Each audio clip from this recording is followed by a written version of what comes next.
एक महिला भक्त वृंदावन से बिहारी जी लेकर अपने घर आई और तभी बाहर से गोलू घर के अंदर आया और माँ से पूछता है कि माँ, यह कौन है?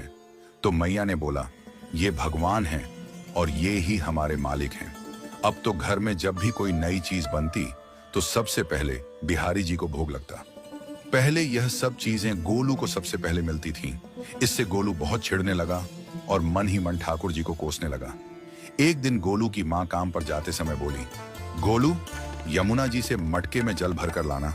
जब गोलू पानी भरने के लिए जाने लगा तो जाते जाते बिहारी जी को कहने लगा, खाने के लिए तो सबसे पहले तैयार रहते हो, लेकिन काम तो मुझे ही करना पड़ता है।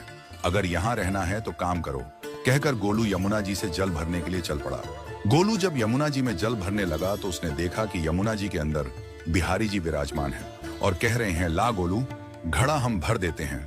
गोलू उनको देखकर हैरान हो गया और बोला, नहीं नहीं, मैं अपने आप भर लूंगा। लेकिन ठाकुर जी ने उसके हाथ से घड़ा ले लिया और भरकर घर ले आए। गोलू घर आकर डर रहा था कि अगर माँ को पता लगा कि मैंने ठाकुर जी से काम करवाया है तो आज मेरी पक्की पिटाई होगी। माँ ने घर आकर बिहारी जी को गीले कपड़ों में देखा तो एकदम से हैरान हो गई और कहने लगी कि गोलू, ये जरूर तेरी शरारत है, जरूर तूने ही इन पर जल डाला है। गोलू ने अपनी माँ को समझाने का बहुत प्रयास किया, लेकिन माँ ने उसको डांट कर चुप करा दिया और ठाकुर जी के भीगे हुए वस्त्रों को बदलने लगी। अगले दिन जब माँ ने गोलू को अनाज पिसवाने का काम दिया तो बिहारी जी फिर अनाज का कनस्तर ले आए और माँ को ठाकुर जी के वस्त्रों के ऊपर सूखा आटा पड़ा मिला। तो माँ ने फिर गोलू को डांटा कि तुझे पता नहीं कि ये हमारे भगवान हैं और तू भगवान के साथ शरारत करता है। आज तूने फिर इनके ऊपर आटा फेंका है। तो गोलू शपथ लेकर कहने लगा, नहीं माँ, मैंने कोई शरारत नहीं करी है। ये तो मेरे हाथ से गेहूं का कनस्तर लेकर खुद पिसवा कर आए हैं। गोलू की माँ आज बहुत गुस्सा हुई। अगले दिन फिर माँ बोली, बेटा गोलू, आज तुम्हारे बाबा बाहर गांव से वापस लौट आएंगे। बस आज का ही काम है, तुम जंगल से थोड़ी लकड़ियां ले आना। गोलू फिर डर गया, कहीं ठाकुर जी फिर मेरे पीछे ना आ जाएं।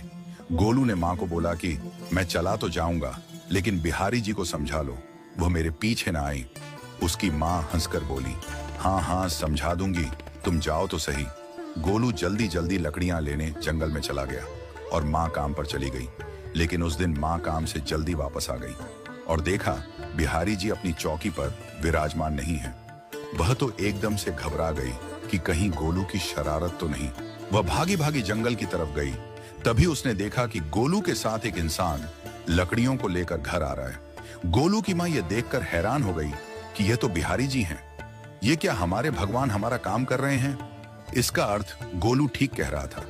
वह जल्दी जल्दी भागकर ठाकुर जी के पास गई और लकड़ियां उनके हाथ से लेते हुए उनके चरणों में गिरकर रोती हुई बोली, हे बिहारी जी, ये आप क्या कर रहे हो? मुंह गरीब का काम क्यों कर रहे हो?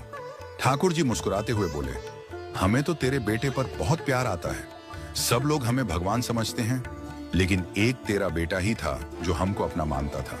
अपना मानकर वो हमें डांट भी देता था, हमारे साथ गुस्सा भी करता था, और जो हमें एक बार अपना मान लेता है तो हम उसके मान के लिए उसके ही हो जाते हैं।